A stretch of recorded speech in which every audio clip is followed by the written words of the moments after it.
আমরা গত সেশনে আলোচনা শুরু করেছিলাম আল্লাহর রাসূলের বিদায় হজ্জ নিয়ে। আল্লাহর রাসূলের জীবনের এটি ছিল শেষ হজ্জ। এর আগে হজ্জ আদায় করেননি, একটাই করেছেন এবং এটাই শেষ হজ্জ ছিল। আল্লাহর রাসূল জিলহজ্জ মাসের ৮ তারিখে মিনাতে অবস্থান করে পরের দিন আরাফাতে মধ্য সূর্যোদয় পড়ার পরে মধ্য আকাশ থেকে রাসূলুল্লাহ সাল্লাল্লাহু আলাইহি ওয়াসাল্লাম যে খুতবা দিয়েছেন বিশ্ববাসীর জন্য, সেই খুতবা নিয়ে আমরা আলোচনা করেছিলাম। খুতবা শেষে বিলাল রাদিয়াল্লাহু তাআলা আনহু আযান দিলেন। রাসূলুল্লাহ সাল্লাল্লাহু আলাইহি ওয়াসাল্লাম যোহরের 2 রাকাত নামাজের ইমামতি করলেন, কসর নামাজ পড়াইলেন। আযান শেষে ইকামত দিলেন, রাসূলুল্লাহ সাল্লাল্লাহু আলাইহি ওয়াসাল্লাম যোহরের নামাজ পড়াইলেন। তারপরে আবার ইকামত দিলেন, রাসূলুল্লাহ সাল্লাল্লাহু আলাইহি ওয়াসাল্লাম কম্বাইন করলেন, আরো 2 রাকাত আসরের নামাজ পড়াইলেন। আরাফার মাঠে ওই দিন রাসূলুল্লাহ সাল্লাল্লাহু আলাইহি ওয়াসাল্লাম এক আযান এবং 2 ইকামতের মাধ্যমে আসর, যোহর এবং আসর নামাজ আদায় করলেন, কসর করলেন। রাসূলুল্লাহ সাল্লাল্লাহু আলাইহি ওয়াসাল্লাম এই 2 ওয়াক্ত নামাজের মাঝখানে কোনো নওয়াফিল সুন্নাহ অন্য কোনো নামাজ আদায় করেন নাই। রাসূলুল্লাহ সাল্লাল্লাহু আলাইহি ওয়াসাল্লাম নামাজ শেষ করে নির্ধারিত ওকুফ যে জায়গাতে ছিল আল্লাহর রাসূলের জন্য, সেই জায়গাতে আল্লাহ রাসূল চলে আসলেন এবং রাসূলুল্লাহ সাল্লাল্লাহু আলাইহি ওয়াসাল্লাম উস্তির উপরেই অবস্থান করতেছিলেন এবং ওকুফে আরাফা আল্লাহর রাসূল সেখানেই করলেন হাত্তা গাবাতিশ শামস, সূর্য ডোবা পর্যন্ত আল্লাহর রাসূল উপরে আরাফা করলেন। আল্লাহ রাসূল কিবলামুখী হয়ে আল্লাহ সুবহানাহু ওয়া তাআলার জিকির, আজকার, দুআর মধ্যে মশগুল থাকলেন সূর্য ডোবা পর্যন্ত। সূর্য ডোবার পরে রাসূলুল্লাহ সাল্লাল্লাহু আলাইহি ওয়াসাল্লাম মাগরিবের নামাজ আদায় করলেন না। একটু যখন আকাশ থেকে দিনের আভাটা চলে গেল, রাত আসতেছে এমন ভাব হলো, এমন সময় রাসূলুল্লাহ সাল্লাল্লাহু আলাইহি ওয়াসাল্লাম মুজদালিফার উদ্দেশ্যে আরাফা ত্যাগ করলেন।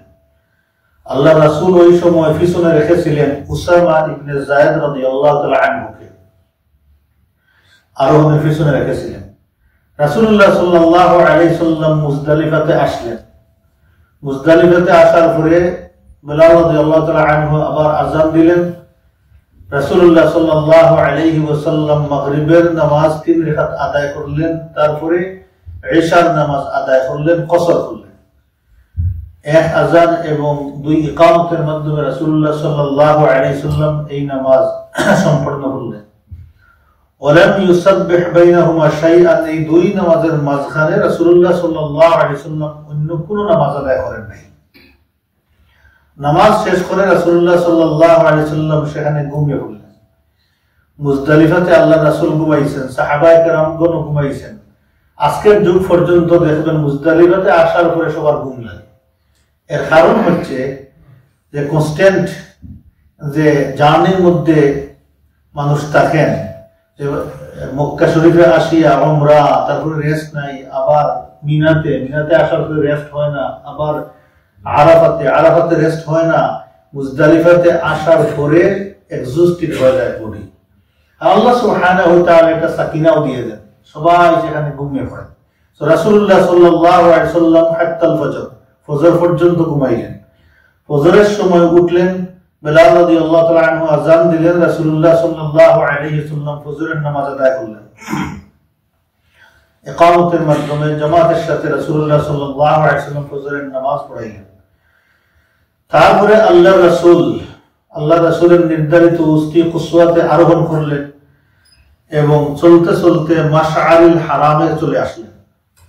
মাশআরে হারামের কাছে আসার পরে রাসূলুল্লাহ সাল্লাল্লাহু আলাইহি ওয়াসাল্লাম আল্লাহর কাছে দোয়া করতে লাগলেন, আল্লাহর জিকিরের মধ্যে লাগলেন, আল্লাহর তাকবীর করতে লাগলেন, আল্লাহ সুবহানাহু ওয়া তাআলার ওয়াহদানিয়ত ঘোষণা দিতে লাগলেন। লা ইলাহা ইল্লাল্লাহু ওয়াহদাহু লা শারীকা লাহু, লাহুল মুলকু ওয়া লাহুল হামদু ওয়া হুয়া আলা কুল্লি শাইইন কাদির।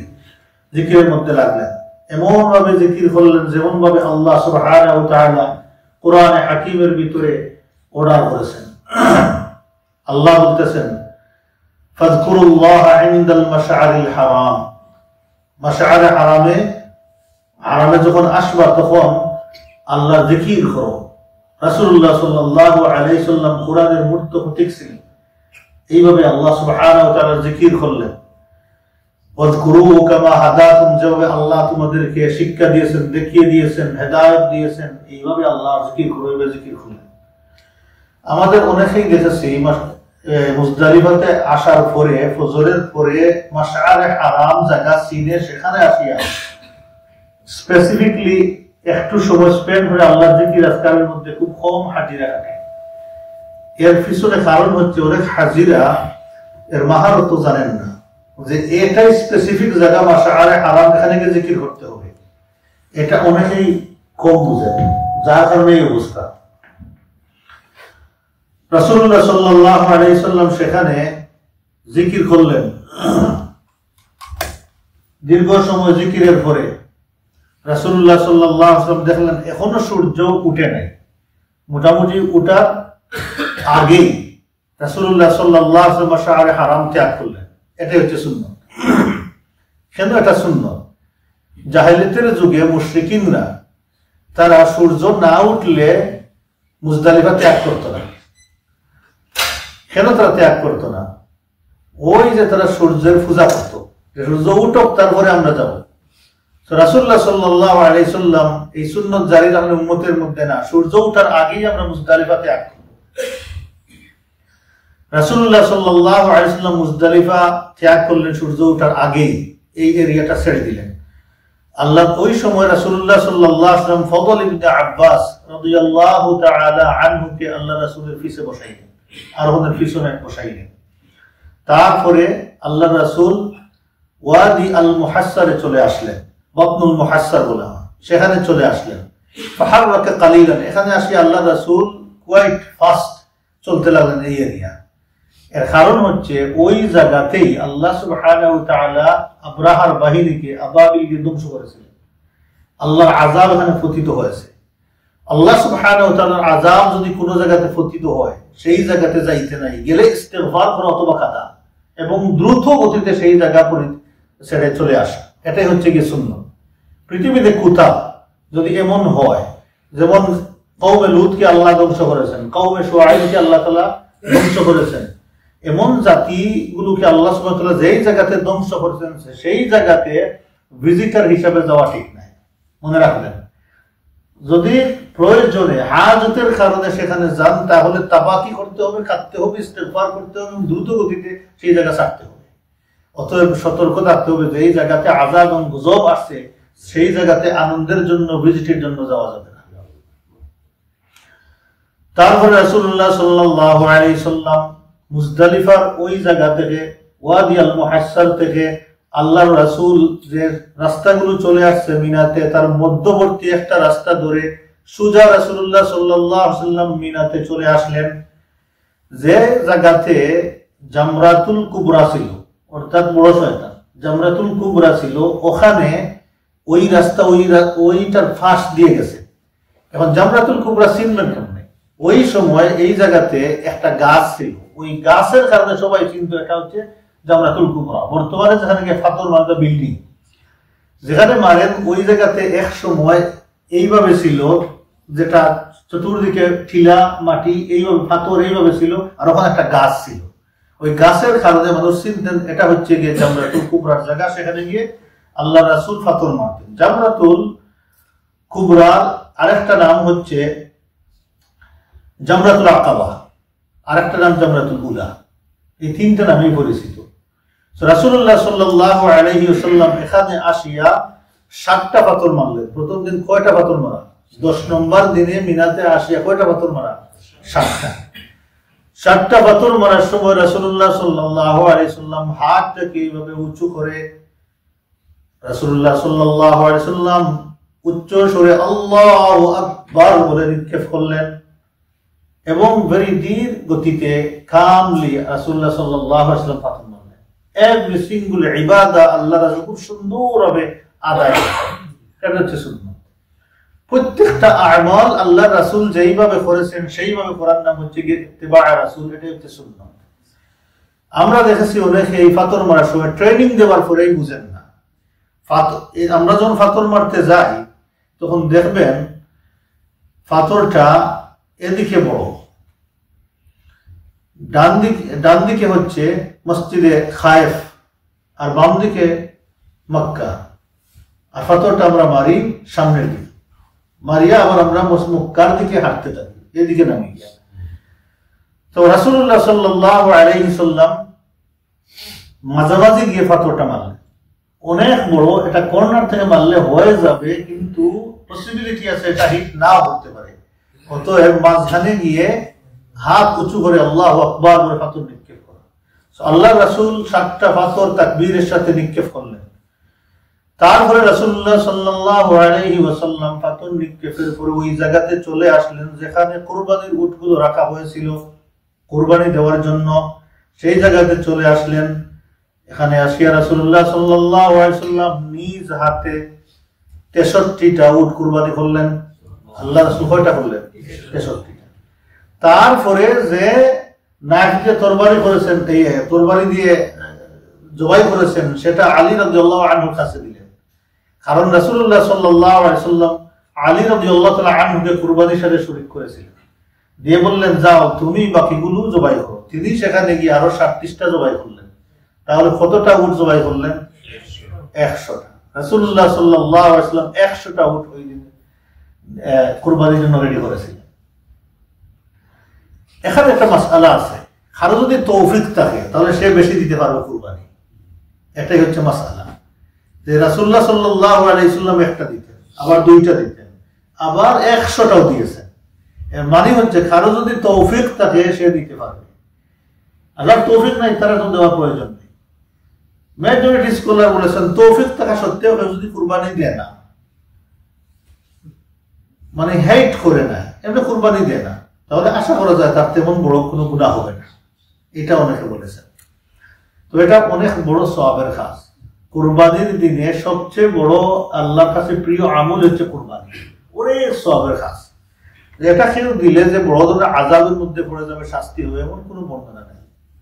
এতটুকু আছে যে সে যেন মুসল্লাতে না আসে, অর্থাৎ ঈদের নামাজে না আসে, এতটুকু আর কিছু নেই। মাইল্ড একটা ওয়ার্নিং দেওয়া।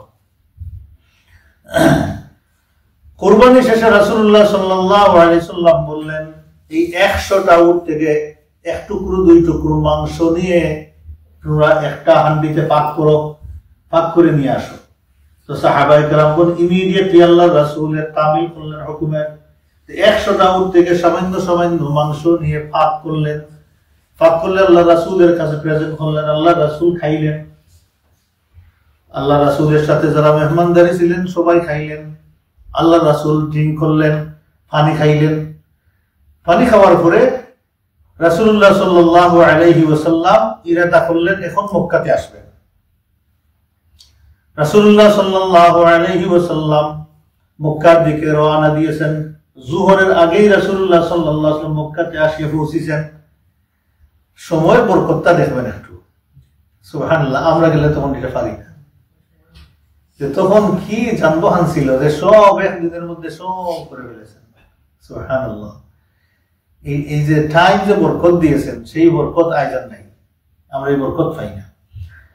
রাসূলুল্লাহ সাল্লাল্লাহু আলাইহি ওয়াসাল্লাম জোহরের আগেই মক্কাতে পৌঁছেছেন।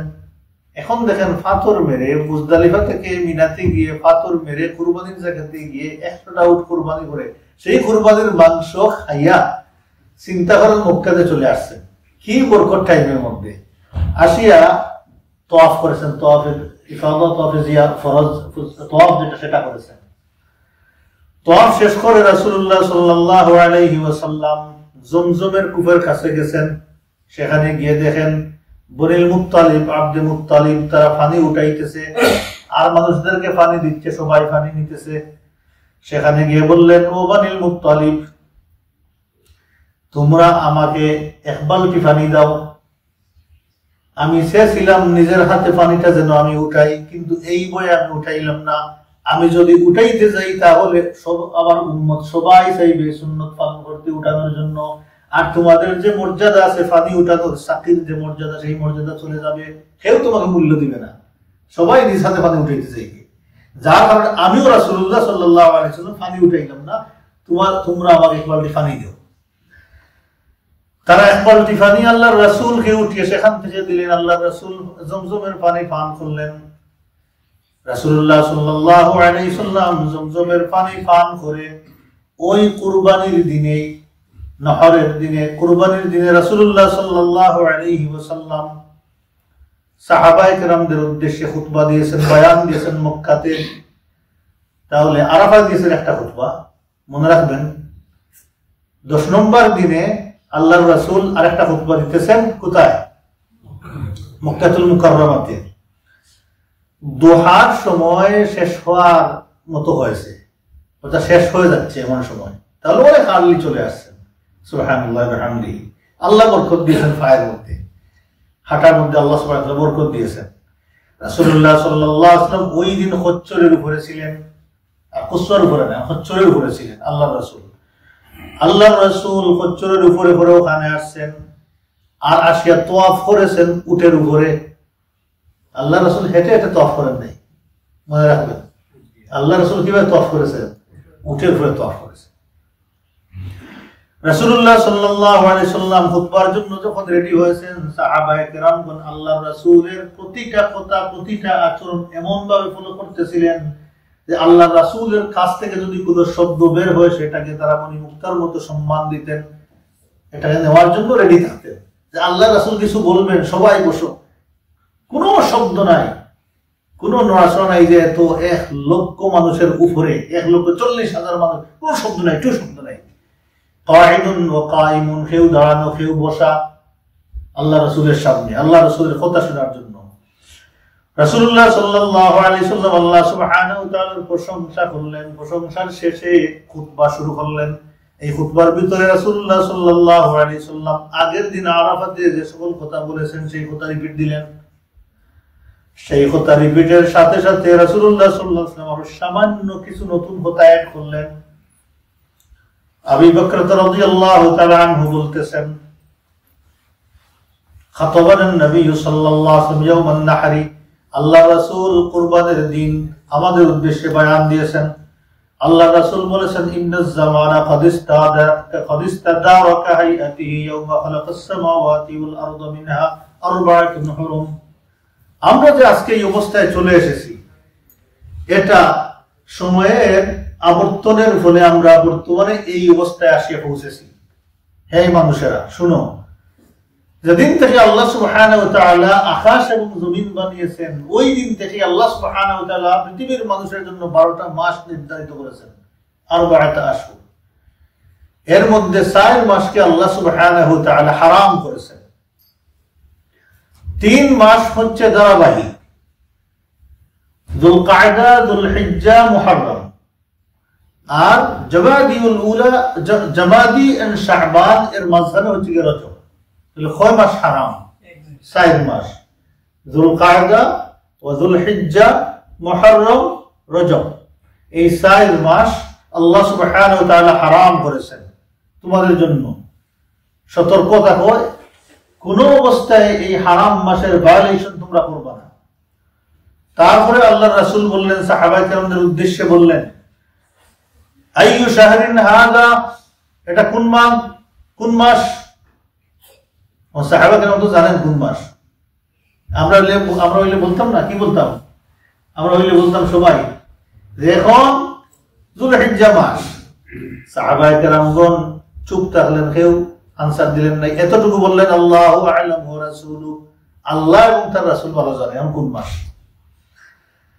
আল্লাহ রাসূল ফাসাকাতা, চুপ থাকলেন, ইমিডিয়েটলি বললেন না কোন মাস, একটু গ্যাপ নিলেন, সময় নিলেন। এখানে আল্লাহ রাসূল, সাহাবায়ে কেরামগণ এই গ্যাপের কারণে মনে করলেন যে সাইয়ুসাম্মিহি বিগাইরি ইসমিহি, আল্লাহ রাসূল হতে পারে এই মাসের নাম চেঞ্জ করে অন্য কোনো একটা নাম দিয়ে দিবেন।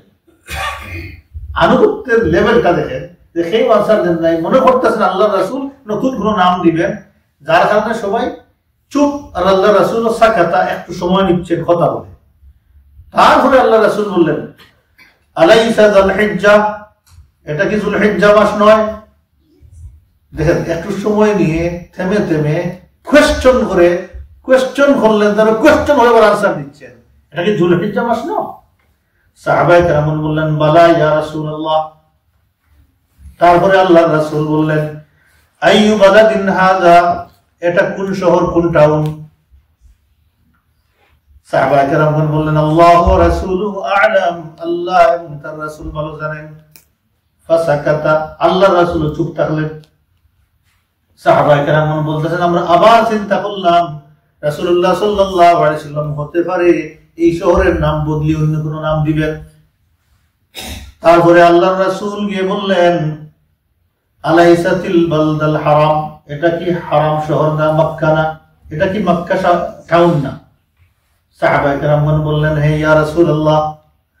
তারপরে আল্লাহর রাসূল বললেন আইয়ু ইয়াউমিন হাযা, এটা কোন দিন?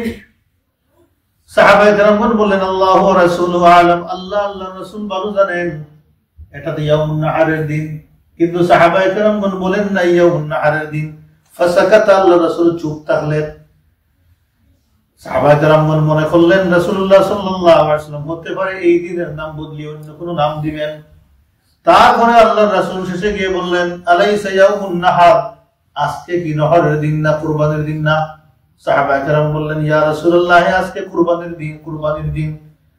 তারপরে আল্লাহর রাসূল এই পজ নিয়ে সাহাবায়ে কেরামদের কনসেন্ট্রেশন এক জায়গাতে এনে আল্লাহর রাসূল বললেন হে আমার সাহাবীরা, তাহলে শোনো, ইন্না দিমাআকুম ওয়া আমওয়ালাকুম ওয়া আ'রাদাকুম হারামুন আলাইকুম কাহুরমাতি ইয়াউমিকুম হাযা ওয়া বালাদিকুম হাযা ওয়া শাহরিকুম হাযা।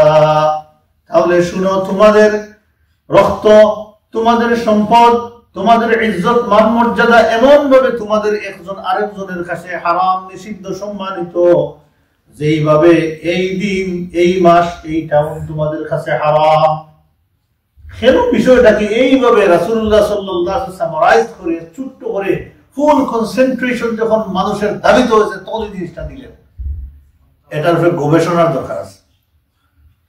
রক্ত, আগের দিনের খুতবাতে রাসূলুল্লাহ সাল্লাল্লাহু আলাইহি ওয়াসাল্লাম দুইটা কথা বলেছিলেন, রক্ত এবং সম্পদের কথা বলেছিলেন। এই হাদিসের ভিতরে এই খুতবাতে রাসূলুল্লাহ সাল্লাল্লাহু আলাইহি ওয়াসাল্লাম আরেকটা এড করলেন, সেটা হচ্ছে আ'রাদুকুম, তোমাদের ইজ্জত মর্যাদা। প্রত্যেকটা মানুষের সেলফ গায়রা আছে, আত্মমর্যাদা আছে। এটা একটা পবিত্র জিনিস। মানুষের মর্যাদায় আঘাত হবে, তার ক্ষতি হবে এমন কোনো কাজ করতে নেই। এটা অপরাধ। এই খুতবা থেকে, হাদিস থেকে আমরা যেন জানি যে এটা একটা অপরাধ। কিন্তু এই অপরাধের মধ্যে আমরা অহরহ নিমজ্জিত হই। কারণে অকারণে বসে আমরা মানুষের ক্রিটিসাইজ করি, মানুষের ইজ্জতের ক্ষতি এমন কথা আমরা মানুষের মধ্যে পাস করি, সোশ্যাল মিডিয়ার মাধ্যমে বলি, কথা বলার মাধ্যমে বলি, আর খেয়াল করি না যে প্রথম অপরাধের মধ্যে নিমজ্জিত হয়ে গেছে। চিন্তা করেন রাসূলুল্লাহ সাল্লাল্লাহু আলাইহি ওয়াসাল্লাম এই কথাটা কোন সময়, কোন জায়গাতে, কিভাবে বলেছেন। এটা খুবই গুরুত্বপূর্ণ একটা বিষয়। সতর্কতার সাথে এক সিরা শোনার পরে হাত্তা মওত পর্যন্ত আল্লাহ আমাকে, আপনাদেরকে সবাইকে তৌফিক দান করেন বিষয়টা সিরিয়াসলি মাথায় নেওয়া এবং তারপরে আমল করার জন্য আল্লাহ তৌফিক দান করেন। তারপরে আল্লাহ রাসূল বললেন সাতালকাউনা রাব্বাকুম, শীঘ্রই তোমরা তোমাদের রবের সাথে তোমরা সাক্ষাৎ করবে। শীঘ্রই তোমরা আল্লাহর সাথে গিয়ে সাক্ষাৎ করবে, বেশি দূরে নয়। ইয়াসআলুকুম আন আমালিকুম, আল্লাহ সুবহানাহু ওয়া তাআলা তখন তোমাদের আমল সম্পর্কে তোমাদেরকে জিজ্ঞাসা।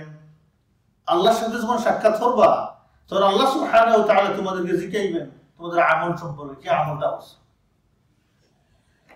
তারপরে আল্লাহ রাসূল বললেন সাবধান, তোমরা সতর্ক থাকো, ফালা তারজিউ বা'দি দুল্লালান, আমার উপরে তোমরা পথভ্রষ্ট হইয়া যাইও না, আমি চলে যাব, তারপরে তোমরা কি হইও না, পথভ্রষ্ট হইও না। কিভাবে হইও না? ইয়াদুরিবু রিকাবা বা'দিকুম বা'দা, যে একজন তোমরা আরেকজনের গর্দান মারবা, অর্থাৎ খাটবা, মারামারি করবা, মারামারি করার মাধ্যমে তোমরা পথ ছাড়া হয়ে যাবা, পথভ্রষ্ট হইবা। খবরদার তোমরা এই কাজ লাগবা না। লাগছি নি? আমরা এখন খুব ভালো করে লাগছে, সারা দুনিয়াতে জাহিলিয়াতের মধ্যে আমরা আছি। তারপরে আল্লাহ রাসূল বললেন আলা হাল বাল্লাগতু, তোমরা সবাই মনোযোগ দাও, আমি কি আল্লাহ সুবহানাহু ওয়া তাআলার মেসেজগুলো বাণীগুলো তোমাদের কাছে পৌঁছাইছি? সাহাবায়ে কেরামগণ বললেন একসাথে নাম ইয়া রাসূলুল্লাহ, ও আল্লাহর রাসূল, আপনি আল্লাহ সুবহানাহু ওয়া তাআলার সমস্ত বাণী পয়গাম আমাদের কাছে আপনি পৌঁছে দিয়েছেন। রাসূলুল্লাহ সাল্লাল্লাহু আলাইহি ওয়াসাল্লাম তখন বললেন আল্লাহুম্মা শাহাদ, আল্লাহ তুমি সাক্ষী থাকো, আল্লাহুম্মা শাহাদ, আল্লাহ তুমি সাক্ষী থাকো, আল্লাহ তুমি সাক্ষী থাকো। তারপরে আল্লাহর রাসূল বললেন ফালিউবাল্লিগিশ শাহিদুল গায়ব। এখন আল্লাহর রাসূল যে খুতবা দিলেন, বললেন এখন তোমরা যারা এখানে উপস্থিত আছো, এই আমার কথাগুলো যারা এখানে উপস্থিত নাই তাদের কাছে তোমরা সেগুলো পৌঁছে দিও। একটা দায়িত্ব দিয়ে দিলেন। কি দায়িত্ব? যে আমার কথাগুলো তোমরা মানুষের কাছে পৌঁছে দিও, এটা আমানতদারি। এটা আমরা এখন শুনলাম, আমাদের কাছে এইটা পৌঁছে গেল, সুবহানাল্লাহ, এইবার পৌঁছিতেই থাকবে, এটা আমানতদারি হয়ে গেল। কি আমানতদারি হয়ে গেল? যে খবরদার তোমরা কারো সম্পদ রক্ত পালাইও না, রক্তপাত ঘটাইও না, সম্পদ ধ্বংস করিও না, অন্যের সম্পদ খাইও না, অন্যের ইজ্জত ধ্বংস করিও না। আল্লাহর কাছে তোমরা সাক্ষাৎ করবো, আল্লাহ তোমরা আমল সম্পর্কে শিখাইবেন। এই কথাগুলো মানুষের কাছে পৌঁছে দিও। আমাদেরও দায়িত্ব এখন মানুষের কাছে পৌঁছে দেওয়া, নিজে আমল করে মানুষের কাছে পৌঁছে দেওয়া। আল্লাহ রাসূল বললেন পৌঁছে দাও। ফারুব্বা মুবাল্লাগিন আও আমিন সামিঈন, এর কারণ হচ্ছে অনেক মুবাল্লিগ আছেন, মুবাল্লিগ আছেন, মুবাল্লাগ যার কাছে গিয়ে পৌঁছানো হয়, যিনি পৌঁছাইবেন তার চাইতে যার কাছে পৌঁছাইবেন সে এই কথাগুলো অতি সম্মানের সাথে নিবে এবং বেশি আমল করবে যিনি পৌঁছাইবেন তার চাইতে। আমি কথাগুলো আপনাদের কাছে বললাম, হতে পারে যে আপনাদের কাছ থেকে এই কথাগুলো এমন ভাবে নিবেন যেটা আমিও নেই এইভাবে, কিন্তু পৌঁছাইলাম আমি, আপনি কথাটা পৌঁছাই দিবেন আরেকজনের কাছে, হতে পারে সে এমন ভাবে কথার উপরে আমল করবে আপনি আমল করেন নাই। এই জন্য আল্লাহ রাসূল বললেন ফারুব্বা মুবাল্লাগিন আও আমিন সামিঈন, পৌঁছে দাও, যার কাছে পৌঁছাইবা সে হয়তো এই কথাটাকে আর বেশি গুরুত্ব দিবে। অন্য বর্ণনার মধ্যে আসছে রাসূলুল্লাহ সাল্লাল্লাহু আলাইহি ওয়াসাল্লাম খুতবার মধ্যে উল্লেখ করেছেন, খুতবায় বলেছেন আলা সাবধান, সতর্ক থাকো তোমরা, একজনের অপরাধ তোমরা আরেকজনের উপরে চাপাইয়া দিও না। এখন এগুলো হয়, একজন অপরাধ করছে, এই অপরাধ আরেকজনের উপরে চাপাই দিয়ে, হ্যাঁ, যে অপরাধ করছে আল্লাহ রাসূল বলেছেন তার উপরেই তোমরা বর্তাইবা, তার উপরেই তোমরা চাপিয়ে দিবা, তার অপরাধ অন্যের উপরে তোমরা চাপাইবা না। সাবধান, তোমরা সতর্ক থাকো যে সন্তানের অপরাধের কারণে পিতার উপরে চাপাইয়া দিও না, পিতার অপরাধ তোমরা সন্তানের উপরে চাপাইয়া দিও না। আল্লাহ রাসূল একটা একটা করে ব্যঙ্গে ব্যঙ্গে বললেন এই কাজ তোমরা খবরদার করিও না। সাবধান, তোমরা আরো সতর্ক থাকো এই ব্যাপারে যে আজকে থেকে শয়তান কি হয়ে গেছে, নিরাশ হয়ে গেছে তার ইবাদতের ব্যাপারে, সে নিরাশ হয়েছে। এই শহরে শয়তান নিরাশ হয়ে গেছে তার ইবাদতের ব্যাপারে, কিন্তু শীঘ্রই, বেশি দূরে নয়, তার কিছু অনুসারী হয়ে যাবে, এমন কিছু কথাবার্তা হবে যে কথাবার্তা দ্বারা সে খুশি হয়ে যাবে। কি হবে দেখি আমরা, ولكن ستكون له طاعة فيما تحتقرون من أعمالكم, যে কিভাবে তোমরা কোন আমলটাকে, কোন সুন্নতটাকে, দিনের কোন অংশটাকে তোমরা বিলিচিল করবে, অর্থাৎ ছোট করবে অথবা ছোট করে দেখবে, এই ছোট করে দেখাটাকে শয়তানের জন্য কি হয়ে যাবে, ইতাআত হয়ে যাবে। ইন্না লিল্লাহি, আমরা অনেক সময় মনে করি আচ্ছা যাই তো ছোট আমল, এটা দেখি এটা সুন্নত বাদ দাও, ছোট আমল এইভাবে ছোট করি না, অনেক আমলকে আমরা ছোট চোখে দেখি না। আজ তুমি শুধু কোরআন তিলাওয়াতের কথা বলো, কোরআন বুঝার কথা বলো না কেন, অর্থাৎ মানে মনে হচ্ছে এটা গুরুত্ব ওইটা গুরুত্ব বেশি না। শরীয়তের কোন জিনিসটাকে ছোট চোখে দেখবা না, যদি বলতেই হয় তাহলে প্লিজ ওইটাও বলেন, এটা বলে দিতে হবে, কারণ আপনার অ্যাটিটিউড কথা থেকে যদি বেরিয়ে আসে ওইটার গুরুত্ব কম, ওইটার গুরুত্ব বেশি বিপদ আছে। আবু রাদিয়াল্লাহু তাআলা আনহু তাবেঈদের যুগে তিনি তাদেরকে বলতেন যে তোমরা কিছু আমলটাকে তোমরা ছোট মনে করো, আর আমরা আল্লাহ রাসূলের সাহাবীরা ওই আমলটাকে ছেড়ে দিলে ধ্বংসের কারণ মনে করতাম। এখন দেখেন এই তফাৎ হয়ে গেছে কয়েকদিনে, আল্লাহ রাসূলের কথা শীঘ্রই তোমরা কিছু পেয়ে যাবে। কেউ যদি কোনো আমলটাকে ছোট করে দেখে তাহলে কি হয়ে যাবে, সে এই ছোট করাটা হচ্ছে শয়তানের কাজ হয়ে যাবে। আর শয়তান কি হবে এই কাজে, ফাসাইয়ারদা বিহি, এইটার কারণে শয়তান খুশি হয়ে যাবে। নাউযু বিল্লাহি মিন যালিক। এমন কোন কাজ যেন আমরা না করি, আমি আপনার সবাই না করি, যে কাজের কারণে শয়তান খুশি হয়, যে কাজের কারণে কাফির খুশি হয়, এই সমস্ত কারণে আল্লাহ সুবহানাহু ওয়া তাআলা নারাজ হন। এটা খুব সতর্কতার বিষয়। রাসূলুল্লাহ সাল্লাল্লাহু আলাইহি ওয়াসাল্লাম খুতবা শেষে এই তাশরিকের দিনগুলোতে চলে আসলেন মিনাতে। আল্লাহ রাসূল মিনাতে অবস্থান করতে লাগলেন। এক নম্বর, আল্লাহ রাসূল এখানে আসার পরে হজ্জের বাদ বাকি যত আমল ছিল, কার্যাদি ছিল, রাজ ছিল, এই সেইগুলো আল্লাহ রাসূল সুসম্পন্ন করতে লাগলেন আর সাহাবায়ে কেরামদেরকেও সেটি শিক্ষা দিতে লাগলেন। দুই নম্বর, ইউআল্লিমুশ শারাইআ, শরীয়তের বিষয়াদিগুলো মানুষকে শিক্ষা দিতে লাগলেন এবং বলতে লাগলেন তোমরা শিখো এবং মানুষের কাছে সেগুলো পৌঁছাও। আল্লাহ জিকিরের মধ্যে নিমজ্জিত থাকলেন, ইবাদতের মধ্যে, দুআর মধ্যে নিমজ্জিত থাকলেন আল্লাহ রাসূল। আর মিল্লাতে ইব্রাহিমের সুন্নতগুলো মানুষের মধ্যে এস্টাবলিশ করে দিলেন রাসূলুল্লাহ সাল্লাল্লাহু আলাইহি ওয়াসাল্লাম। এর বড় যে কাজ করলেন সেই কাজ হচ্ছে ওয়ায়ামহু আসার আশ-শিরক ওয়া মাআলিমা, শিরকের যত নিদর্শন ছিল, নিদর্শন, শিরক তো নাই, শিরকের যত নিদর্শন ছিল সেগুলো সাহাবাদেরকে অর্ডার দিয়ে দিয়ে একদম মাটির সাথে মিশাই দিলেন। আর শিরকের কোনো আলামত থাকলো না, আলামতগুলো ধ্বংস করে দিলেন। যার কারণে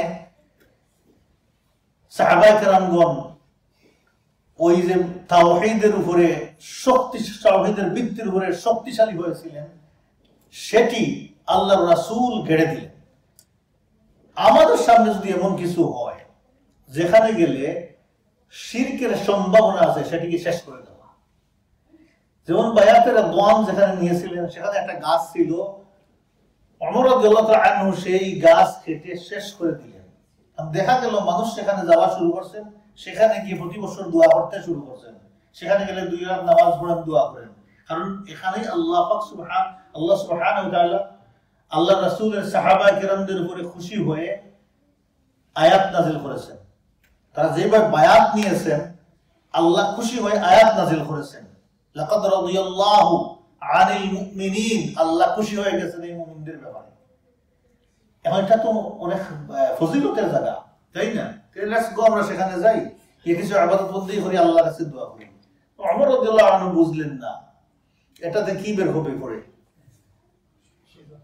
শিরক বের হয়ে যাবে, শেষ পর্যন্ত অনেক কিছু হবে। এই জন্য ওমর রাদিয়াল্লাহু আনহু কি করে দিলেন, সেই জায়গা গাছ কেটে এমন ভাবে শেষ করে দিলেন যে পরবর্তীতে মানুষ আসিয়া এখানে যে গাছ ছিল বুঝতে পারে না, এখানে জোর সব উঠাই দিলেন, কোনো আলামত রাখলেন না, শেষ করে দিলেন। এই ব্যাপারে আরেকটা রিওয়ায়াত আছে, বর্ণনা আছে যে আল্লাহর রাসূল মাথার মধ্যে সিঁথি কাটতেন। এখন কিভাবে দেখবেন মাথা, তখন মিরর ছিল না, আয়না ছিল না, সামান্য ফানির মধ্যে, মাটির মধ্যে ফানি নিয়ে এইভাবে দেখতেন।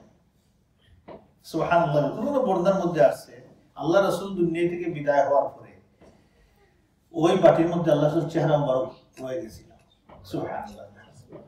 এইটা প্রচার হওয়ার পরে অনেকে দেখা গেল সেটা নিয়ে চুমা দিতে লাগলেন, এই করতে লাগলেন। এই খবর পাওয়ার পরে ওমর রাদিয়াল্লাহু সেটা নিয়ে ভেঙে চুমা দিলেন, শেষ নাই। সুবহানাল্লাহ বিহামদিহি। আজকের যুগের আমরা যে এমন সুন্নতি হয়েছি, যদি ওমর রাদিয়াল্লাহু আনহুর যুগে ওরা থাকতো তো ওমর রাদিয়াল্লাহু আনহু গালি দিত, নাউযু বিল্লাহি মিন যালিক, বলতো এই তো রাসূল বিদ্বেষী, নাউযু বিল্লাহি মিন যালিক। এটা রাসূল বিদ্বেষী না, আল্লাহ রাসূলের শিক্ষাকে প্রতিষ্ঠা করা, আল্লাহ রাসূলের শিক্ষাকে ইতাআত করা, কোনটা সুন্নাত আর কোনটা সুন্নাত না সাহাবায়ে কেরামগণ সবচেয়ে বেশি বুঝতেন, জানতেন। রাসূলুল্লাহ সাল্লাল্লাহু আলাইহি ওয়াসাল্লাম এই আইয়ামুত তাশরীকের কোন এক দিনে আল্লাহর রাসূল মিনাতেও একটা খুতবা দিয়েছেন। বর্ণনার মধ্যে আছে যে সাররা বিনত নাবহান রাদিয়াল্লাহু তাআলা আনহা তিনি বলতেছেন রাসূলুল্লাহ সাল্লাল্লাহু আলাইহি ওয়াসাল্লাম আমাদের উদ্দেশ্যে আইয়ামুত তাশরীকের মধ্য দিনে একটা বয়ান দিয়েছেন, খুতবা দিয়েছেন মিনাতে। কিভাবে বুঝলাম আমরা? এটা মধ্য দিয়ে আল্লাহ খুতবার মধ্যে বলেছেন আলাইসা হাযা আওসাতু আইয়ামিত তাশরীক, আইয়ামুত তাশরীকের মিডল দিন না আজকে, এইভাবে আল্লাহ রাসূল বলেছেন। এর মানে হচ্ছে 12 তারিখে, বেশিরভাগ সিরাতবিদরা বলতেছেন 12 তারিখে আইয়ামুত তাশরীকের মিডল দিন, অথবা 11 তারিখে রাসূলুল্লাহ সাল্লাল্লাহু আলাইহি ওয়াসাল্লাম বয়ান দিয়েছেন। রাসূলুল্লাহ সাল্লাল্লাহু আলাইহি ওয়াসাল্লাম ওই খুতবার মধ্যে এক্স্যাক্টলি উল্লেখ করেছেন যে কথাগুলো আল্লাহর রাসূল মক্কাতে বলেছিলেন আগের দিন খুতবাতে অথবা এর আগের দিন। তাহলে আল্লাহ রাসূল কয়টা খুতবা দিয়েছেন? আরাফাতে, মক্কাতে আর মিনাতে আল্লাহ রাসূল 3টা খুতবা দিয়েছেন। মিনার খুতবার পরে আল্লাহ সুবহানাহু ওয়া তাআলা সূরাতুন নাসর নাযিল করলেন। ইযা জাআ নাসরুল্লাহি ওয়াল ফাত, যখন আল্লাহ সুবহানাহু ওয়া তাআলা সাহায্য আসবে এবং বিজয় আসবে, বিজয় আসবে। এই সূরা আল্লাহ সুবহানাহু নাযিল করলেন। তাহলে কোথায় নাযিল করলেন?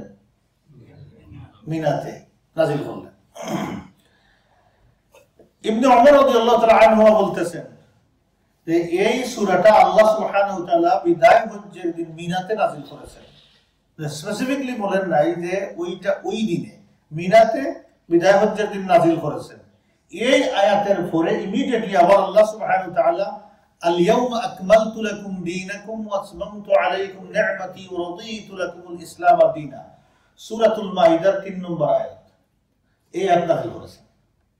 তাহলে 2টা আয়াত নাযিল করেছেন। আবার পর্দার মধ্যে আছে এই আয়াত আল্লাহ সুবহানাহু ওয়া তাআলা আরাফাতে নাযিল করেছিলেন। তো হতে পারে আবার রিপিট হয়েছে এখানে, তাও হইতে পারে। এই আয়াত নাযিল হওয়ার পরে, এই সূরা নাযিল হওয়ার পরে রাসূলুল্লাহ সাল্লাল্লাহু আলাইহি সাল্লাম দুনিয়াতে বেঁচে ছিলেন মাত্র 80 দিন। হিসাব করে রাখেন আল্লাহ কতদিন ছিলেন? মাত্র 80 দিন দুনিয়াতে ছিলেন। 3 নম্বর এইটা 2 নম্বর আয়াত। 3 নম্বর, তারপরে আল্লাহ সুবহানাহু ওয়া তাআলা আয়াত নাযিল করলেন সূরাতুন নিসার সর্বশেষ আয়াত। এটার নাম হচ্ছে আয়াতুল কালালা। কালালার একটা মাসলা দিয়ে আল্লাহ সুবহানাহু ওয়া তাআলা আয়াত নাযিল করেছেন। কোন সূরা শেষের আয়াত? সূরাতুন নিসার সর্বশেষ আয়াত। ইস্তাফতুনা কুলিল্লাহু ইফতিকুম ফিল কালালা, এটা ছিল 2 নম্বর অথবা 3 নম্বর। এই আয়াত নাযিলের পরে রাসূলুল্লাহ সাল্লাল্লাহু আলাইহি সাল্লাম দুনিয়াতে ছিলেন 50 দিন। মনে রাখবেন। তো ইযা জা নাসরুল্লাহ আল ইয়াউমা আকমালতু লাকুম দীনাকুম, তারপরে ইস্তাফতুনা কুলিল্লাহু ইফতিকুম ফিল কালালা, 3 নম্বর। 3 নম্বর আয়াত নাযিল হওয়ার পরে আল্লাহ রাসূল কতদিন দুনিয়াতে ছিলেন? 50 দিন। 4 নম্বর, তারপরে আল্লাহ সুবহানাহু ওয়া তাআলা সূরাতুল বারাতের সূরা তাওবার সর্বশেষ 2টা আয়াত নাযিল করেছেন। লাকাদ জাআকুম রাসূলুম মিন আনফুসিকুম আজিজুন আলাইহি মা আনিতুম হারিসুন আলাইকুম বিল মুমিনিনা রাউফুর রহিম। এই আয়াত নাযিলের পরে রাসূলুল্লাহ সাল্লাল্লাহু আলাইহি ওয়াসাল্লাম দুনিয়াতে ছিলেন মাত্র 35 দিন। 35 দিন ছিলেন। 5 নম্বর, সর্বশেষ আয়াত, কোরআনের সর্বশেষ নাযিলকৃত আয়াত। এরপরে আর কোনো আয়াত আসে নাই, কোনো শব্দ আসে নাই। মনে রাখবেন আজ থেকে সূরাতুন নিসা 281 নম্বর আয়াত। ওয়াত্তাকু ইয়াওমান তুরজাউনা ফীহি ইলাল্লাহ, আয়াতটা ছিল এইভাবে যে তোমরা ভয় করো ওই দিনটাকে যেদিন তোমরা আল্লাহর দিকে ফিরে যাবে। আল্লাহ দিনটাকে ভয় করো যেদিন তোমরা আল্লাহর দিকে ফিরে যাবে। এই দিনের ব্যাপারে আমাদের কোনো কনসার্ন নাই। একটু চিন্তা করেন, আপনার আমার মা বাপ যারা দুনিয়াতে চলে গেছেন, ওই দিন কেমন ছিল ওদের জন্য, আর এই দিন আমাদের উপরেও আসবে। কত কিছু দুনিয়াতে আমরা করলাম, আল্লাহ তৌফিক দিলেন, কিন্তু এই সময় গনিয়ে আসলো, আমি দেখেন কিছুই নাই, আমি আল্লাহর সাথে মুলাকাত করতে যাচ্ছি। আল্লাহু আকবার, দুনিয়ার সূর্য ডুবে যাচ্ছে আর আমি আল্লাহর দিকে ফিরে যাচ্ছি। ওয়াত্তাকু, ভয় করো সেই দিনটাকে যেদিন তোমরা আল্লাহর দিকে ফিরে যাবে। গেলে কি হবে? এত আল্লাহর কাছ থেকে পাওয়া শুরু হয়ে যাবে, আমরা তো আর কিছু দিতে পারবো না। শুরু হয়ে গেল আল্লাহর কাছ থেকে পাওয়া। ثم توفى كل نفس ما كسبت وهم لا يظلمون, তারপরে আল্লাহ তোমাদেরকে যে আমল তোমরা করেছো, যা কিছু অর্জন করেছো দুনিয়াতে, আল্লাহ তোমাদেরকে পরিপূর্ণভাবে দিয়ে দিবেন। কোনো জুলুম করবেন না, সামান্যতম জুলুম না করে আল্লাহ সুবহানাহু ওয়া তাআলা তোমাদের সব দিয়ে দিবেন। এই আয়াত কোরআনের সর্বশেষ আয়াত। এই আয়াত নাজিল হওয়ার পরে একটা বর্ণনার মধ্যে আসছে আল্লাহর রাসূল 21 দিন ছিলেন দুনিয়াতে, আর একটা বর্ণনার মধ্যে মাত্র 7 দিন আগে এই আয়াত নাজিল হয়েছে। আল্লাহ রাসূলের ইন্তেকালের কয়দিন আগে? 7 দিন আগে এই আয়াত নাজিল হয়েছে। ক্লোজ। আল্লাহু আকবার, ফিনিশ। মুকাতিল মুফাসসির বলতেছেন রাসূলুল্লাহ সাল্লাল্লাহু আলাইহি সাল্লাম এই সূরা যখন তিলাওয়াত করলেন সাহাবায়ে কেরামদের কাছে, এই মজলিসে আল্লাহ রাসূল যখন পড়তেছিলেন, তখন বড় বড় সাহাবায়ে কেরামগণ আল্লাহ রাসূলের পাশে ছিলেন। আবু বকর, ওমর, সাদ ইবনে আবি ওয়াক্কাস, ওই সমস্ত সাহাবীরা আল্লাহ রাসূলের পাশে ছিলেন। ফাফারিহু ওয়াস্তাবশারু, সাহাবায়ে কেরামগণ আনন্দে উদ্দোলিত হইতেছিলেন। আল্লাহ এই মিশনটাকে অ্যাকসেপ্ট করে, আল্লাহ সুবহানাহু ওয়া তাআলা কবুল করে আজকে বিজয় ঘোষণা দিয়েছেন। খুশি, কত খুশি না! আল্লাহু আকবার, আল্লাহর পক্ষ থেকে খুশির সংবাদ আল্লাহ সুবহানাহু ওয়া তাআলা দিয়েছেন। বাকাল আব্বাস, আল্লাহর রাসূলের চাচা আব্বাস রাদিয়াল্লাহু তাআলা আনহু, অন্য বর্ণনার মধ্যে আছে আব্বাস এবং ওমর রাদিয়াল্লাহু তাআলা আনহু ওজুরে কাঁদতে লাগলেন সেই দিন। আল্লাহ রাসূলকে বললেন, মা ইউবকিকা ইয়া আম্মি, ওমর চাচা তুমি কাঁদো কেন? কোন কারণে তুমি কাঁদতেছো? তিনি বললেন, ও আমার ভাতিজা শুনো, তুমি দুনিয়া থেকে বিদায় হয়ে যাইবা, কেমনে বিদায় হইবা, তোমার বর্তমানে কেমনে আমরা থাকবো, আমি সেই জন্য কাঁদতেছি। অর্থাৎ তোমার বিরহের জন্য আমি কাঁদতেছি, নাহি করতেছি, সুখ পালন করতেছি। আল্লাহু আকবার। তাহলে কয়েকদিন আগে বুঝে ফেললেন যে রাসূলুল্লাহ সাল্লাল্লাহু আলাইহি ওয়াসাল্লাম বিদায় হয়ে যাবেন, এই খাদা শুরু করে দিলেন। মিশন শেষ, দেখার তো কথা নাই, খাদারই কথা, খাদা শুরু করে দিলেন।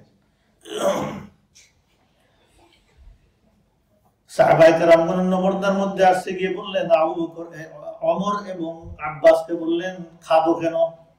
তারা দুইজনই বললেন, নুঈন নবী সাল্লাল্লাহু আলাইহি ওয়াসাল্লাম, আল্লাহর রাসূল চলে যাবেন, এই জন্য আমরা সুখ পালন করতেছি, খাচ্তেছি, খুবই কষ্ট লাগতেছে, আল্লাহ রাসূল চলে যাবেন এই জন্য খাচ্তেছি। সাহাবাগণ বুঝতেই পারেন না, চিন্তা করেন, সুবহানাল্লাহ ওয়া বিহামদিহি, উল্টাটা বুঝছেন। এরা রাইট বুঝছেন, ওরা বুঝছেন উল্টাটা। এই বুঝার এই হচ্ছে অবস্থা। রাসূলুল্লাহ সাল্লাল্লাহু আলাইহি ওয়াসাল্লাম বললেন, সাদাকতুমা, এই কথা শুনে, এই দুইজনের কথা শুনে বললেন যে ওমর এবং আব্বাস, তোমরা সত্য বলতেছো, আমি নিজেও আমার নিজের সুখ পালন করতেছি, খাচ্তেছি। আমি আল্লাহর কাছে চলে যাব, দুনিয়ার মিশন আমার শেষ হয়ে গেছে, এই জন্য আমিও খাচ্তেছি। সুবহানাল্লাহ, আল্লাহ রাসূল নিজেও খাচ্তেছেন। উম্মুল মুমিনিন আয়েশা রাদিয়াল্লাহু তাআলা আনহা বলতেছেন, এই সূরা নাযিল হওয়ার পরে রাসূলুল্লাহ সাল্লাল্লাহু আলাইহি সাল্লাম যত নামাজ আদায় করেছেন, সকল নামাজে আল্লাহ রাসূল এই দোয়া করতেন, সুবহানাকা রাব্বানা ওয়া বিহামদিকা আল্লাহুম্মা গফিরলি। এটা করতেন, সব সময় করতেন, প্রত্যেক নামাজে করতেন। সূরাতুন নসরের সার কথা হচ্ছে এটাই যে রাসূলুল্লাহ সাল্লাল্লাহু আলাইহি সাল্লামের পুরা জীবনের যে মিশন ছিল, লাইফ ছিল, এই সবগুলো এন্ড আপ যখন হয়ে যাবে, কাজ ফিনিশ হয়ে যাবে, তখন তুমি সবগুলো থেকে হাত গুটিয়ে আল্লাহর জন্য রেডি হও। ব্যাগেজ যেগুলো আছে, তলবা সবগুলো তুমি গুছাও, তোমার জার্নি শুরু হয়ে যাবে। এই জার্নিং পিরিয়ডটা হচ্ছে কি ইস্তেগফারের মধ্যে কাটানো। মুফাসসিরিনে কেরামুন বলতেছেন, সেটা ছিল তো আল্লাহর রাসূলের, কিন্তু এটা হচ্ছে উম্মতের। উম্মতকে শিক্ষা দিয়ে গেছেন। কি শিক্ষা দিয়ে গেছেন? যে তুমি যখন 40-এর উপরে বয়স চলে যাবে, তখন আস্তে আস্তে আস্তে আস্তে কি করো, সিস্টেমের মধ্যে নিয়ে যাও, আর বেশি বিজি হইও না। মিনিমাম পেনশন শুরু হয়ে যায় আল্লাহ তাআলার পক্ষ থেকে। এখানে আল্লাহ বলেছেন বালাগা 40 সানা, 40 বছর পৌঁছে গেছো। 60 হওয়ার পরে আওয়ালাম নুআম্মিরকুম মা ইয়াতাযাক্কারু ফীহি মান তাযাক্কারা ওয়া জাআকুমুন নাযীর, সূরাতুল ফাতিরের তাফসীরের ভিতরে ইবনে কাসির সহ অনেক মুফাসসিরিনগণ সাহাবায়ে কেরামদের থেকে রিওয়ায়াত নিয়ে বলেছেন যে 60 বছর পুরা হয়ে গেলে বান্দার হায়াতের কোনো উজরত থাকে না, শেষ, কমপ্লিশন, ফুল হায়াত হয়ে গেছে। 60-এর উপরে যাদের চলে গেছে ফুল হায়াত এবং 80% পেনশন শুরু হয়ে গেছে, এখান থেকে শেষ। 80-র উপরে চলে গেলে আর গুনাহ লেখা হয় না সেই বান্দার, গুনাহ করলেও গুনাহ লেখা হয় না, যদিও ওই বান্দা আমল করে করে 80 পর্যন্ত পৌঁছে যায়। আমল করে যদি না পৌঁছে তাহলে উপর আছে। তাও কি বোঝা গেল যে মানুষের জীবনের এন্ড আপ হবে, আল্লাহর কাছে যাবে সে প্রপার প্রিপারেশন নিয়ে। যখন বুঝে ফেলবে, বুঝবে কেমনে তার সময় শেষ হয়েছে। নাম্বার 1 হায়াত, এইজ 60 উপরে চলে গেছে। আল্লাহ রাসূল কতদিন দুনিয়াতে ছিলেন? 63 বছর। এটা সে আল্লাহ রাসূলের মানে ধরেন, বর্ডার ধরেন, লিমিট ধরেন, 63 উপরে চলে গেছে, গুছাই ফেলেন। আর ভাড়া দিয়ে না দুনিয়াতে। দেখেন আবু বকরের জীবন, ওমরের জীবন, সাহাবা কিরামদের জীবন দেখেন। রেয়ার সাহাবীর বয়স গেছে উপরে, অলমোস্ট সকল সাহাবী এই বয়সের মধ্যে। খুব কম সাহাবীর বয়স 100 গেছে, 99 গেছে, 100 উপরে গেছে। খুব কম সাহাবী। যে সমস্ত সাহাবীর গেছে সেই সমস্ত সাহাবীরাও আল্লাহর দ্বীনের উপরে দায়িম ও কায়েম ছিলেন এবং জিহাদ করতে করতে শেষ অবস্থায় যেমন তালহা রাদিয়াল্লাহু তাআলা আনহু হাঁটতে পারেন না, তারপরেও উনার নাতিনসারা ওনারা নিয়ে গেছে। তিনি বলছেন না, আমার তো রাখিয়া যাই না, আল্লাহ ডাকতেছেন, আমি যদি পিছনে পড়ি যে মুখাল্লাফিনদের মধ্যে যাবো। তিনি জিহাদে গেছেন, সেখানে গিয়ে শহীদ হয়ে গেছে। সুবহানাল্লাহ, ইন্তেকাল করেছে, মারা গেছে। তো রাসূলুল্লাহ সাল্লাল্লাহু আলাইহি সাল্লাম পড়তেন সুবহানাকা রাব্বানা ওয়া বিহামদিকা আল্লাহুম্মা ইগফিরলি। মুখস্থ করেন সুবহানাকা রাব্বানা ওয়া বিহামদিকা আল্লাহুম্মা ইগফিরলি। কম কথা কিন্তু বড় মহারত। আল্লাহ তাসবিহ করলেন, সুবহানাকা মানে তাসবিহ করা। সবচেয়ে বড় তাসবিহ হচ্ছে এটাই, সুবহান বলে দেওয়া, যে পুত পবিত্র মহান আল্লাহ সুবহানাহু ওয়া তাআলা আমাদের রব, সমস্ত প্রশংসা তোমার আল্লাহ। আল্লাহুম্মা ইগফিরলি, আল্লাহ আমাকে মাফ করে দাও। দেখেন প্রশংসা, তাসবিহ, দোয়া তিনটাই চলে আসলো। আবার দেখি আমরা আয়েশা রাদিয়াল্লাহু তাআলা আনহা বলতেছেন আল্লাহর রাসূল এই কথাটা খুব বেশি করে বলতেন ফি রুকুইহি ওয়া সুজুদি, রুকু এবং সিজদার মধ্যে গিয়ে বলতেন আল্লাহর রাসূল। এনাদার উম্মাহাতুল মুমিনিন উম্মে সালামা রাদিয়াল্লাহু তাআলা আনহা বলতেছেন রাসূলুল্লাহ সাল্লাল্লাহু আলাইহি সাল্লামের সর্বশেষ আমল ছিল কিভাবে এই সূরা নাযিল হওয়ার পরে, বিদায় হজ্জ থেকে ফিরার পরে এই পিরিয়ডের মধ্যে রাসূলুল্লাহ সাল্লাল্লাহু আলাইহি সাল্লামের উঠা বসা আসা যাওয়া প্রত্যেক কাজের মধ্যে আল্লাহ রাসূল সবচাইতে বেশি বলতেন, মুখের মধ্যে তালকিন করতেন, জিকির করতেন সুবহানাল্লাহি ওয়া বিহামদিহি আস্তাগফিরুল্লাহ ওয়া আতুবু ইলাইহি, সুবহানাল্লাহি ওয়া বিহামদিহি আস্তাগফিরুল্লাহ ওয়া আতুবু ইলাইহি। বেশি বেশি করে পড়তেন আল্লাহ রাসূল, সব সময় জিকিরের মধ্যে থাকতেন। আর আমাদের শেষ অবস্থা কি হয়েছে জানিও, বয়স হয়ে গেছে 70, 80, 90, শরীরে ধরে গেছে, তারপরেও আমরা দেখেন মানে শরীরের মধ্যে কত জাতের মেডিসিন ঔষধ দিয়ে মনে করি আমরা বাঁচবো, আল্লাহর জিকির আজকার করবো। হ্যাঁ, ঔষধ নেওয়াটাও সুন্নাত, কিন্তু একটা লিমিট আছে। আমরা লিমিট ক্রস করে করি, শেষ পর্যন্ত কি হয় না, আল্লাহকে ডাকা যায়, হসপিটাল গিয়ে শুইয়া শুইয়া সাদা মহিলাদের মুখ দেখি দেখি দান যায় দুনিয়া থেকে। এই কাজে করবেন না, আগে বাগে করে মধ্যে নসিহতে বুঝিয়ে রাখবেন আল্লাহ সিরত থেকে আমরা যাচ্ছি, আর দরকার নাই, আমার আল্লাহ যাওয়ার দরকার। যতটুকু মিনিমাম সুন্নত ঔষধ হলে ততটুকু করে আল্লাহর দিকে দাবি দেওয়া দরকার। আমি তো চলে যাব, আমি কি জন্য একটা মুহূর্ত সময়টা আমি ওয়েস্ট করবো? এখানে গেলেই তো আর কিছু দেওয়া যাবে না আমাদের সাথে করে। আল্লাহর ইবাদতের মধ্যে সময় নিমজ্জিত করবে, আর দুনিয়ার আশাটা ছেড়ে দেবে। দুনিয়ার আশা ছাড়াটা আল্লাহর দিকে যাওয়ার আশা করাটা একটা ইবাদত। আমরা এই আশা করি না, আমরা হুপ করি না, I want to meet my lord Allah সুবহানাহু ওয়া তাআলা। এটা হুপ করা দরকার, আশা করা দরকার। এই আশা করলে মানুষ অপরাধ থেকে দূরে থাকবে, যে আমি আল্লাহর সাথে গিয়ে সাক্ষাৎ করব। আবু হুরায়রা রাদিয়াল্লাহু তাআলা আনহু বলতেছেন ইজতাহাদান নবী সাল্লাল্লাহু আলাইহি ওয়াসাল্লাম বা'দা নুজুলিহা, এই পিরিয়ডের মধ্যে রাসূলুল্লাহ সাল্লাল্লাহু আলাইহি ওয়াসাল্লাম এই সূরা নাযিল হওয়ার পরে খুব বেশি আল্লাহর ইবাদতের মধ্যে আল্লাহর রাসূল মুজতাহিদ ছিলেন। ইজতিহাদ মানে হচ্ছে কঠোর পরিশ্রম করতেন, এমন পরিশ্রম করতেন নামাজে দাঁড়িয়ে নামাজ পড়তে পড়তে হাত্তা তাওয়াররাবাত কদমাহু, আল্লাহর রাসূলের দুইটা পাও বরফ ফুলে যাইতো। আল্লাহু আকবার, কি নামাজ পড়তেন, যে দাঁড়িয়ে নামাজ পড়তে পড়তে আল্লাহ মনে করতেন এই তো শেষ, জাল উঠিলতাম, জান এবার নিতাম কি, এই পরিমাণে ইবাদত করতেন। আল্লাহ রাসূলের পা মুবারক ফুলে যাইতো। ওয়া নাহালা জিসমুহু, আল্লাহর রাসূলের বডি শরীর অবশ হয়ে যেত। দেখবেন 90 টাইম নামাজ পড়ে দেখেন শরীর অবশ হয়ে যাবে, আর তো বয়স হয়ে গেলে তো এমনিতেই অবশ হয়ে যায়, শরীর অবশ হয়ে যেত। ওয়াকাল্লা তাবাসসুমুহু, রাসূলুল্লাহ সাল্লাল্লাহু আলাইহি ওয়াসাল্লাম মৃদু হাসতেন। কিন্তু দেখা গেল এই পিরিয়ডের মধ্যে আল্লাহ রাসূল মৃদু হাসা কমাই দিলেন, হাসতেন না আল্লাহ রাসূল। এই নিয়ামত ছিল আল্লাহ রাসূলের হাসি মুবারক, এই হাসি মুবারকটা আল্লাহ রাসূলের চেহারার মধ্যে আর ছিল না, হাসতেন না। ও বুকা ও কাসুরা বুকাউহু, খুব বেশি কাঁদতেন আল্লাহ রাসূল। চেহারার দিকে তাকাইলেই দেখা যাইতো আল্লাহ রাসূলের চোখ থেকে পানি পড়তেছে, আল্লাহ রাসূল ডুক ডুক করে কাঁদতেছেন। আল্লাহু আকবার। প্রিপারেশন আখিরাতের জন্য চলে যাবে। অতএব জিলহজ্জ মাসের 12-13তম দিন রাসূলুল্লাহ সাল্লাল্লাহু আলাইহি ওয়াসাল্লাম এইভাবে কাটিয়েছেন। মক্কাতে 13তম দিনে রাসূলুল্লাহ সাল্লাল্লাহু আলাইহি ওয়াসাল্লাম যুহর, আসর, মাগরিব, ইশার নামাজ আদায় করে ঘুমিয়ে পড়েছেন। ফজরের সময় উঠে ফজরের নামাজ পড়ে রাসূলুল্লাহ সাল্লাল্লাহু আলাইহি ওয়াসাল্লাম সাহাবায়ে কেরামদেরকে নিয়ে মক্কাতে চলে আসছেন। আসিয়া আল্লাহ রাসূল কি করেছেন? বিদায় হজ্জ করেছেন। বিদায় হজ্জ করে সাহাবায়ে কেরামদেরকে নিয়ে রাসূলুল্লাহ সাল্লাল্লাহু আলাইহি ওয়াসাল্লাম আল্লাহ রাসূল ইতাআত করতেছিলেন। আল্লাহ রাসূল যা বলতেন, যা করতেন, সাহাবায়ে করতেন। সাহাবায়ে কেরামদেরকে নিয়ে রাসূলুল্লাহ সাল্লাল্লাহু আলাইহি ওয়াসাল্লাম মদিনাতুল মুনাওয়ারা ওয়াল মুতাহহারাতে চলে আসলেন। শেষ হজ্জ আল্লাহ রাসূলের, বিদায় হজ্জ ফিনিশ। আসার পরে কতদিন ছিল হাতে? এই অ্যারাউন্ড 80 থেকে সামান্য কম। সূরা নাজিলের পরে তো ওখানে আর চলে গেছে কয়েকদিন। এই কয়েকদিনের মধ্যে আল্লাহ রাসূল কি করলেন?